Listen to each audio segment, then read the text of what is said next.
हाँ जी, शुरू करें।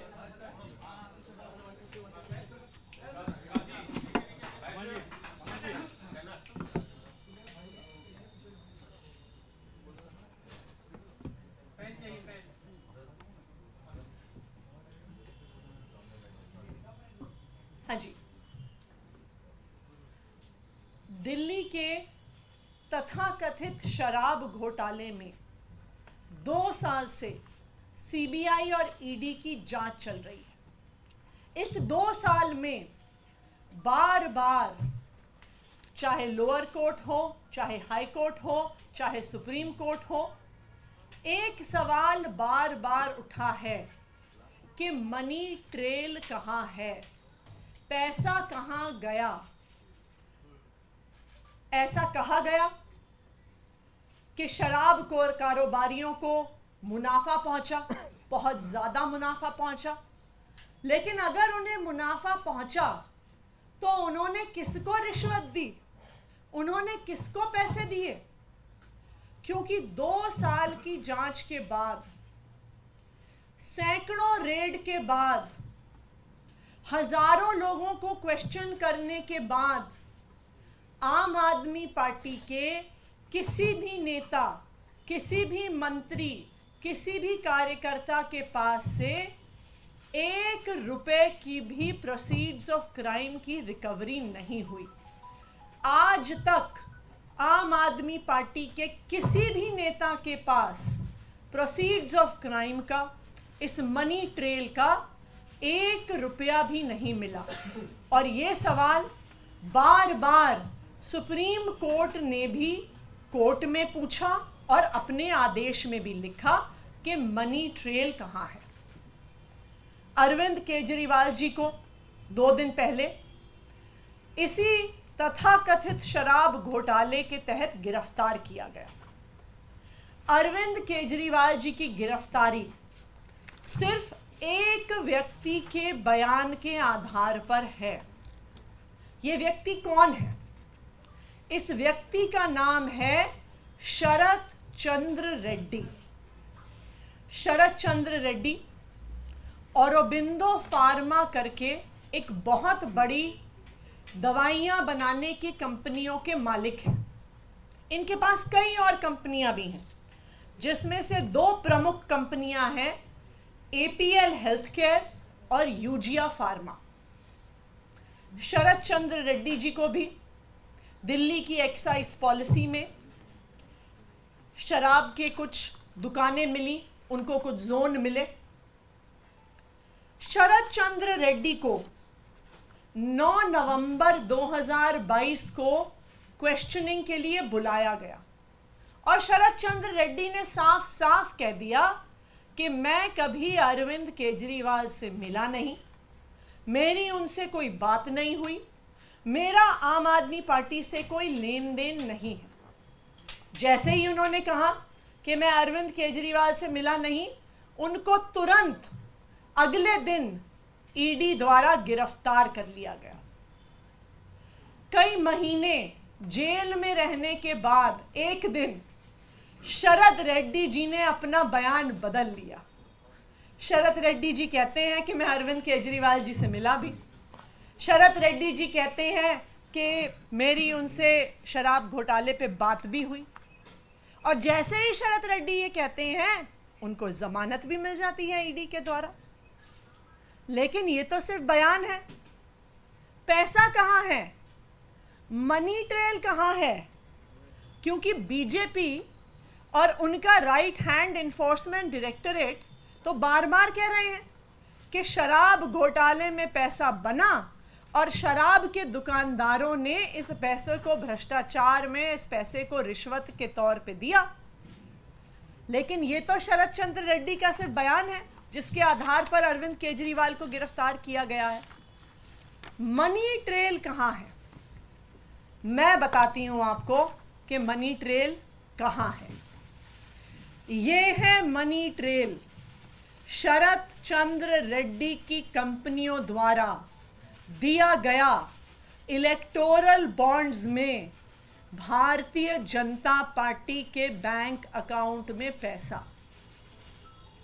आज ये मनी ट्रेल पूरे देश के सामने आ गई है कि शरद चंद्र रेड्डी, औरोबिंदो फार्मा का मालिक, एपीएल हेल्थ केयर का मालिक, यूजिया फार्मा का मालिक, शराब का कारोबारी, उसने 4.5 करोड़ रुपए के इलेक्टोरल बॉन्ड्स दिए एक्साइज पॉलिसी के बनने के दौरान भारतीय जनता पार्टी को।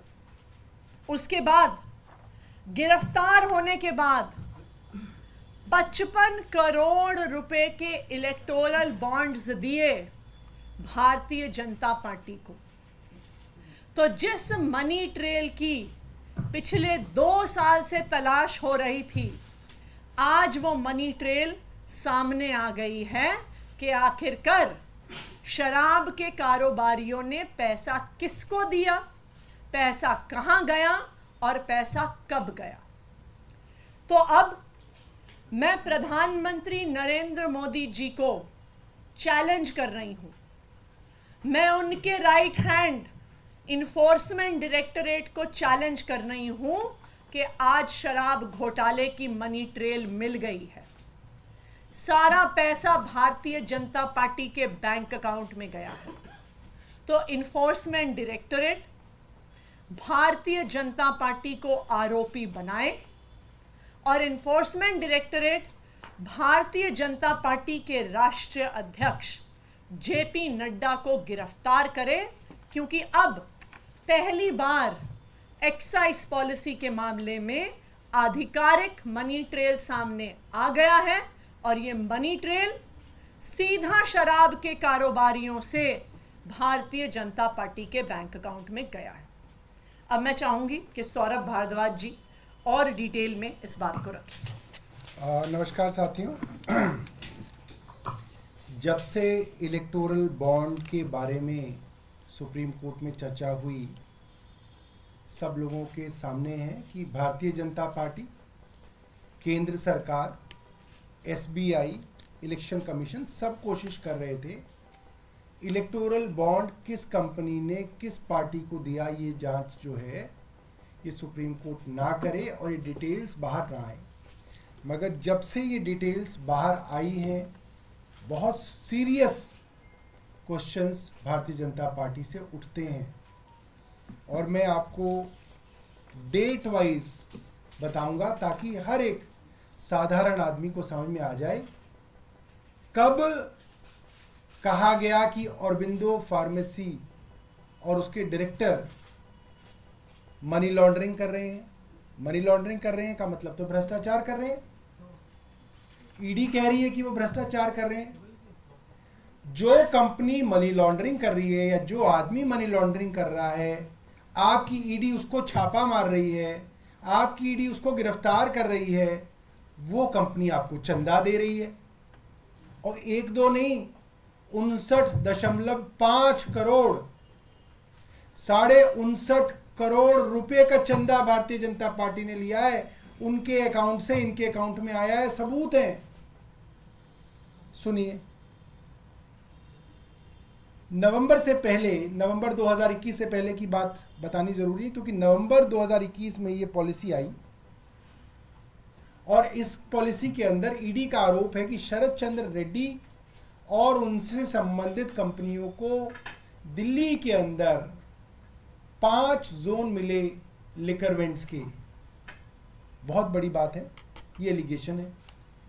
ये पॉलिसी नवंबर 2021 में आई। तो जब ये पॉलिसी चल रही थी उस दौरान, यानी कि 5 जनवरी 2022 को ये पॉलिसी उस वक्त रन कर रही थी, इनके पास 5 जोन थे। उस दौरान औरोबिंदो फार्मा ने 3 करोड़ के बॉन्ड खरीदे और उसके कुछ दिनों में बीजेपी ने वो बॉन्ड इनकैश करा लिए। अभी सबूत आ गए हैं कि भारतीय जनता पार्टी ने ये पैसा ले लिया है। उसके कुछ दिनों बाद जुलाई में औरोबिंदो फार्मा ने 1.5 करोड़ रुपए के बॉन्ड खरीदे। जुलाई 2022 में ही बीजेपी ने वो बॉन्ड इनकैश करा लिए। औरोबिंदो फार्मा का पैसा आ गया। अभी तक औरोबिंदो फार्मा के ऊपर कोई मुकदमा नहीं चला है, ठीक है। अब इसके बाद आते हैं नवंबर में। अब आपको मालूम ही है कि जुलाई के अंदर ये पॉलिसी 2022 में वापस आ गई, सरकार ने वो पॉलिसी वापस ले ली और ये बात होने लगी, सब जगह मुकदमे दर्ज होने लगे, सीबीआई के मुकदमे दर्ज हो गया कि ये जो कंपनियां हैं ये अब रडार में हैं, इनके ऊपर जांच चल रही है। अब आप सुनिए कि 9 नवंबर को 2022 ईडी शरद चंद्र रेड्डी को बुलाती है। शरद चंद्र रेड्डी कहते हैं कि मैं अरविंद केजरीवाल से कभी नहीं मिला, कोई पैसे का कोई लेन देन नहीं है, कोई सवाल ही नहीं उठता। अगले दिन 10 नवंबर 2022 को शरद चंद्र रेड्डी को ईडी गिरफ्तार कर लेती है। अब सुनिए, ईडी की गिरफ्त में है शरद चंद्र रेड्डी, गिरफ्तार हो चुके हैं। 10 नवंबर 2022 को गिरफ्तार हुए हैं। 15 नवंबर 2022 को औरबिंदो फार्मा 5 करोड़ रुपए के बॉन्ड खरीद के बीजेपी को देता है। अब ये साफ है, आपके पास वो आदमी है, उसका डायरेक्टर आपके पास अंदर है जेल में, पीएमएलए में, मनी लॉन्ड्रिंग में, उसके पिताजी की कंपनी है, आपने 5 करोड़ रुपए उस कंपनी से भारतीय जनता पार्टी ने बॉन्ड में ले ली। अब आगे सुनिए, ये भी इनकैश करा लिए गए। इसके बाद 6 जनवरी 2023, इस वक्त शरद चंद्र रेड्डी जेल में है, 5 करोड़ रुपए देने के बाद भी जेल में है। शरद चंद्र रेड्डी से दोबारा से पूछा गया, चार्जशीट दायर की गई। चार्जशीट के अंदर ईडी ने कहा कि शरद चंद्र रेड्डी ने माना नहीं है, मगर ईडी कह रही है कि यह किंगपिन है। जो कल अरविंद केजरीवाल जी को किंगपिन बताया जा रहा था, वो 6 जनवरी 2023 में शरद चंद्र रेड्डी थे, उनको किंगपिन बताया गया और उनके खिलाफ चार्जशीट दायर कर दी गई और बताया गया ये सबसे बड़े बेनिफिशियरी हैं। जैसे कल अरविंद केजरीवाल जी को बताया कि ये किंगपिन भी है और बेनिफिशियरी भी है, ये शरद चंद्र रेड्डी थे 1 साल पहले। अब फिर जनवरी 2020 में जब इनकी बेल की सुनवाई शरद चंद्र रेड्डी की हो रही थी, अभी वो जेल में ही है, तो उन्होंने ईडी पे आरोप लगाया कि ईडी के लोग उनके ऊपर फोर्स का इस्तेमाल करके, बल का इस्तेमाल करके उनसे झूठी स्टेटमेंट लेना चाहते हैं और उनके एम्प्लॉयज को भी डराया धमकाया जा रहा है। ये हमारा नहीं, शरद चंद्र रेड्डी का अपनी बेल के अंदर स्टेटमेंट है कि मुझको दबाव डाला जा रहा है कि जो ईडी कह रही है प्री डिक्टेटेड स्टेटमेंट मैं दूं। ये जनवरी 20, 2023 की बात है।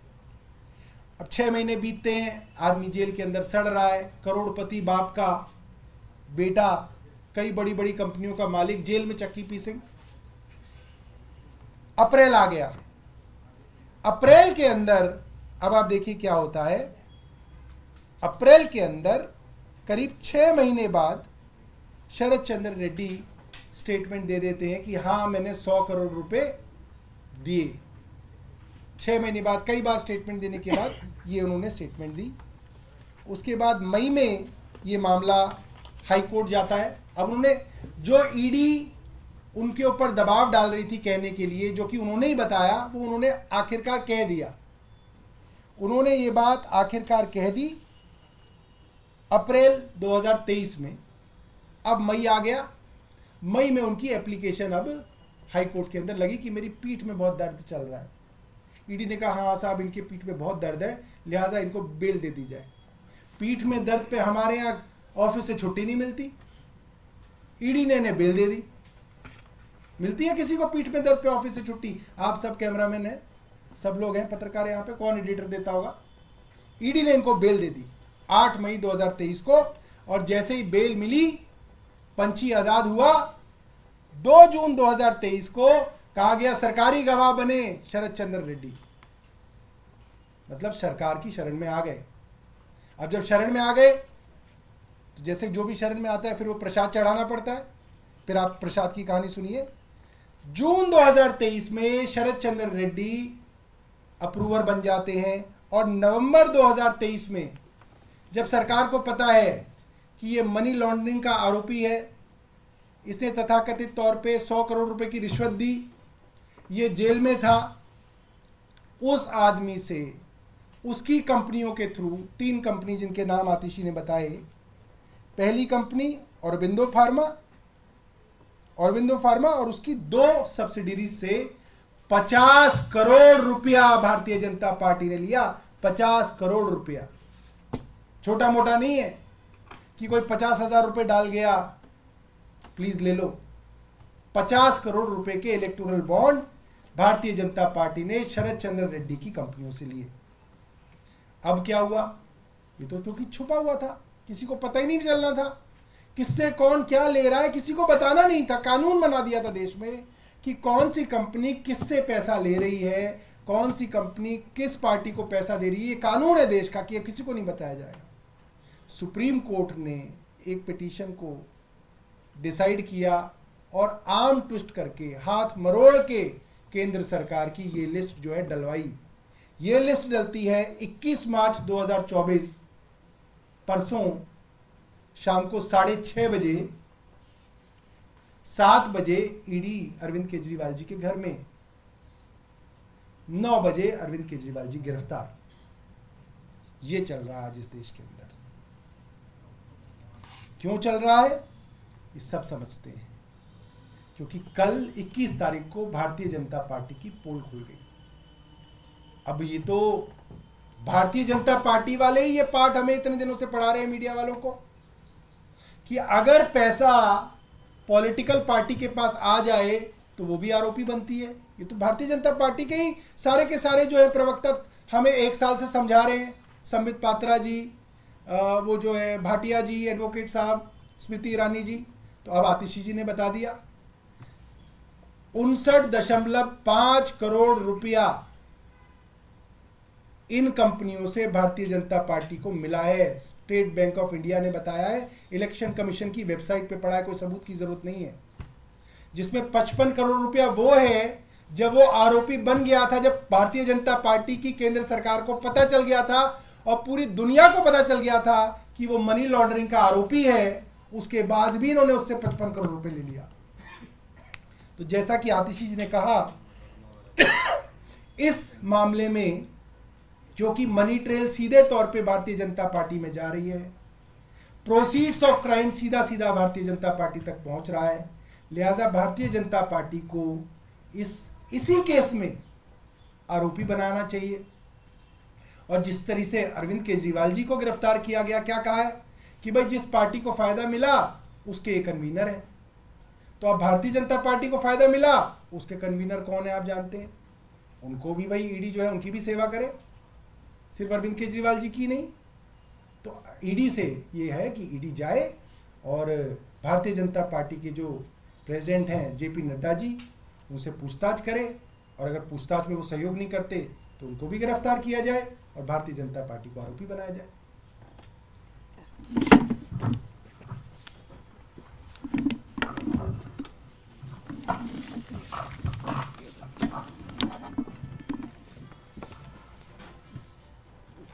आज जो गंभीर तथ्य और प्रूफ, मैं ये एलिगेशन की नहीं बात कर रहा, आज जो प्रूफ देश के जनता के सामने जो बाहर आया है, इससे ये साबित हो गया है कि शायद भारत के इतिहास का सबसे बड़ा पॉलिटिकल स्कैम बीजेपी ने किया है।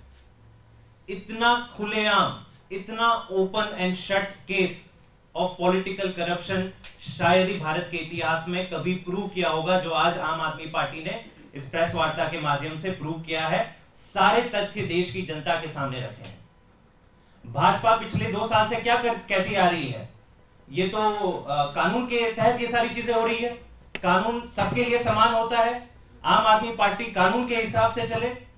आप अपने मन में केवल एक सवाल पूछिए कि अगर ये सारा पैसा शरद चंद्र रेड्डी ने आम आदमी पार्टी को दिया होता तो क्या आज आम आदमी पार्टी के लोग बाहर होते, या एक के एक सारे 40, 50, 100 नेता सारे जेल के अंदर होते। और अगर यही प्रमाण आम आदमी पार्टी के साथ लागू होता है तो भाजपा के साथ क्यों नहीं होना चाहिए।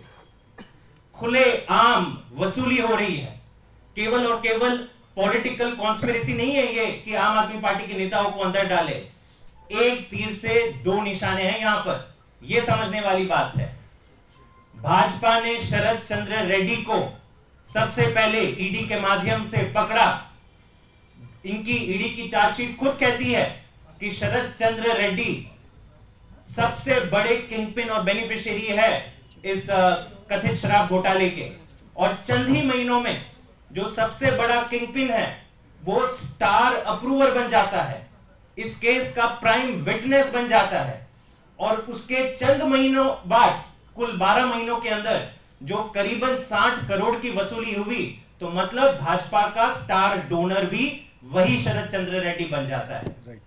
ये सबसे इंपॉर्टेंट चीज है कि, और भाजपा को कभी भी यह संदेह नहीं था कि यह चीज बाहर आएगी। ये तो भगवान की कृपा है कि सुप्रीम कोर्ट के माध्यम से ये सारी चीजें बाहर आई, और ये बाहर नहीं आने वाली थी। आप ये मान के चलिए कि केवल यहां पे मनी लॉन्ड्रिंग का पैसा भाजपा तक नहीं पहुंचा है, इस मनी लॉन्ड्रिंग के ट्रेल को छुपाने की भी हर संभव प्रयास किया गया। एसबीआई भाजपा के पीछे खड़ी हो गई, देश का finance secretary, finance department, finance minister, RBI, election commission of India, तमाम एजेंसियां भाजपा के पीछे खड़ी हो गई कि नहीं साहब, हम इलेक्टोरल बॉन्ड का डेटा तो बाहर नहीं आने देंगे। लेकिन भगवान की कृपा थी कि आज भाजपा के ये काले करतूत, भाजपा का ये पाप देश की जनता के सामने आ गया। अब ये ओपन एंड शट केस है, इसके बाद कुछ नहीं बचता। देश के सामने आज भाजपा बेनकाब हो गई है कि आप कैसे केवल और केवल एक नकली मुकदमे में आपने अरविंद केजरीवाल जी को बंद किया है, और उसके सामने, उनके सामने जो एक प्राइम विटनेस का स्टेटमेंट आपने कोर्ट के सामने कल जो रखा, जिसके आधार पे इनकी रिमांड की एप्लीकेशन आपने दर्ज करी, वो प्राइम विटनेस और कोई नहीं है, भाजपा का प्राइम डोनर है। धन्यवाद।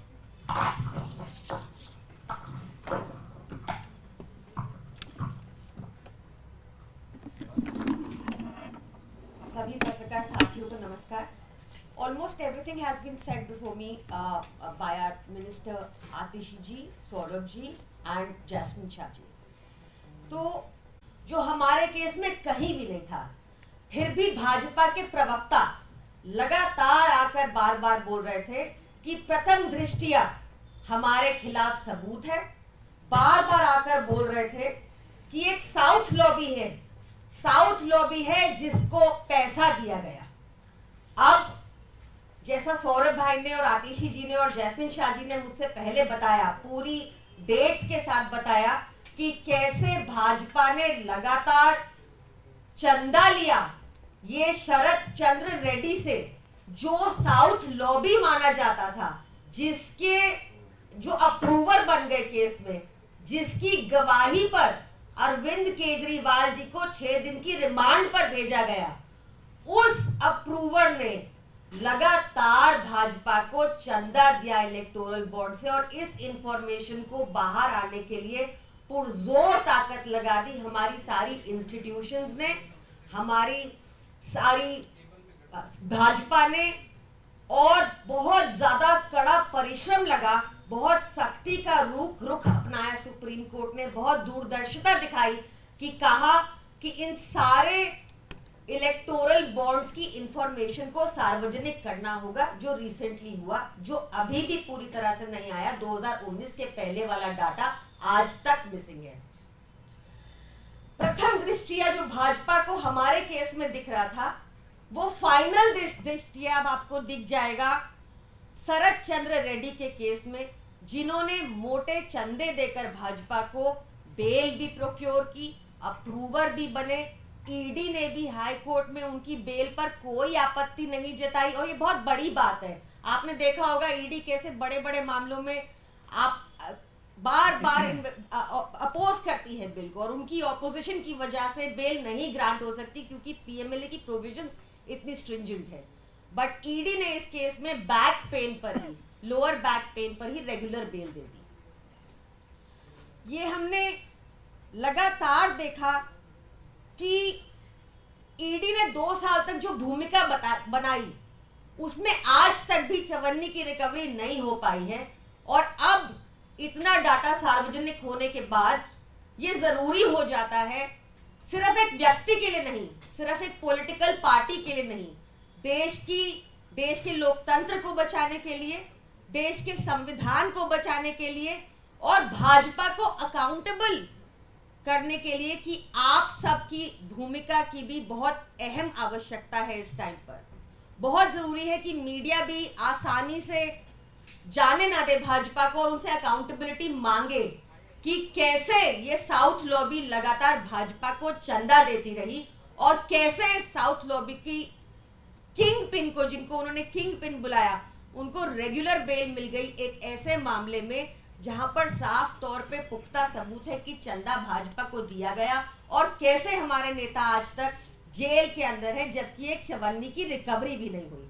तो मेरी मीडिया फ्रेंड से गुजारिश है, प्लीज इसको बहुत अग्रेसिवली परसू कीजिए, इंश्योर कीजिए कि सारी इंफॉर्मेशन बाहर निकले, इंश्योर कीजिए कि भाजपा आरोपी बने इस एक्साइज पॉलिसी स्कैम में, क्योंकि सारा चंदा भाजपा को ही गया। इंश्योर कीजिए कि हमारी डेमोक्रेसी, हमारा लोकतंत्र, हमारे इंस्टीट्यूशंस प्रोटेक्टेड रहे और अकाउंटेबल रहे। Thank you. जिन 59 करोड़ रुपए की आपको बात शरद चंद्र की, उसमें से 5 करोड़ रुपए गिरफ्तारी के महज 5 दिन बाद दिए गए। उसके बाद वो अप्रूवर बनते हैं, अप्रूवर बनने के बाद एक मोटी रकम भाजपा देते हैं। क्या यह माना जाए राहत या जमानत पाने की रिश्वत दी गई थी? देखिए, हम तो इन्वेस्टिगेटिंग एजेंसी नहीं है, लेकिन जो प्रूफ सामने आया है ये साफ दिखा देता है कि मनी ट्रेल कहाँ जा रही है। अभी तक पूरे एक्साइज पॉलिसी के इन्वेस्टिगेशन में बयान ही बयान थे, बयान ही बयान थे कि किसी ने एक बयान दिया, किसी ने दूसरा बयान दिया, किसी की कनपट्टी पे थप्पड़ मार दिया, उसने एक बयान दे दिया। लेकिन आज पहली बार मनी ट्रेल का प्रमाण सामने आ गया है और साउथ लॉबी की शराब कारोबारियों का पैसा भारतीय जनता पार्टी के बैंक अकाउंट में गया है। ये बयान नहीं है, ये प्रमाण है, ये मनी ट्रेल है, ये प्रोसीड्स ऑफ क्राइम है जो भारतीय जनता पार्टी के बैंक अकाउंट में गया है। ये ओपन एंड शट केस है और अब भारतीय जनता पार्टी को एक्साइज पॉलिसी इन्वेस्टिगेशन में आरोपी बनाना चाहिए ईडी को, और उनके राष्ट्रीय अध्यक्ष जेपी नड्डा जी को तुरंत गिरफ्तार करना चाहिए।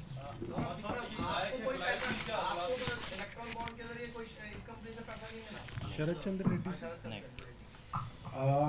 मेरे को जो जानकारी दी गई है ऐसा नहीं है। अगर होता तो अब तक तो भारतीय जनता पार्टी जो है प्रेस कॉन्फ्रेंस कर रही होती। ये लेकिन आरोप लगेगा कि हो सकता है कि इसी तरह से जो आप आरोप लगा रहे हैं कि पैसा रूट करा के लाया गया, ऐसे ही बाकी लेकर कंपनीज ने आम आदमी पार्टी को ईबी के थ्रू फंड किया। हमारा भी ईबी का डेटा पब्लिक डोमेन में है। कितना 20 करोड़, हमें 60 करोड़ हमें ऐसे ही कुछ 20-30 करोड़ रुपए मिले हैं इलेक्टोरल बॉन्ड्स में, अलग अलग लोगों से, अलग अलग कंपनियों से। नहीं, हम तो सेम कानून, देखो जो कानून बीजेपी पे है वो हम पे लागू है, हो, बिल्कुल। जो हम पे लागू है वो उन पे लागू हो। हम ये नहीं कह रहे कि हमारे लिए अलग कोई कानून बना। सौरभ जी, अभी कुछ रेट की खबर आ रही है जिसमें आपके विधायक पटियाला से उनके यहाँ पर रेट चल रही है, के कविता की करीबी है, उनके भाई की पत्नी, उनके यहाँ रेट चल रही है, सीबीआई दूसरे मामले में महोमत यहाँ पर रेट कर रही है। इस पर आप क्या कहेंगे, क्योंकि रेट की संख्या बढ़ती जा रही है? देखिए, आज सिर्फ भारत नहीं, पूरे विश्व के लोग इस बात के लिए चिंतित हैं, विश्व के अलग अलग सरकारें इस बात के लिए चिंतित हैं कि दुनिया की सबसे बड़ी डेमोक्रेसी खत्म होने को है। इस डेमोक्रेसी जिसके ऊपर नाज करते थे, उसमें आज इस तरीके की सरकार है जो सारे विपक्ष को खत्म करना चाहती है, ओपन है। और जैसे किसी और देश के अंदर जब विपक्ष पे हमला होता है और डेमोक्रेसी खत्म होने की बातें आती हैं तो भारत को चिंता होती थी, इसी तरीके से आज पूरे विश्व को जो है हिंदुस्तान की डेमोक्रेसी के लिए चिंता है। जर्मनी से भी स्टेटमेंट आया है। जर्मनी से भी स्टेटमेंट आया है। कई बड़े बड़े अखबार, इंटरनेशनल न्यूज़पेपर्स, वॉशिंगटन पोस्ट है, फाइनेंशियल टाइम्स है, इकोनॉमिस्ट है, न्यूयॉर्क टाइम्स है, कई बड़े बड़े अखबार हैं जिनके अंदर ये चिंता जो है जाहिर हो रही है कि हिंदुस्तान की जो प्रजातंत्र की व्यवस्था थी वो आज बड़े सवालिया निशान उस पर खड़े हैं।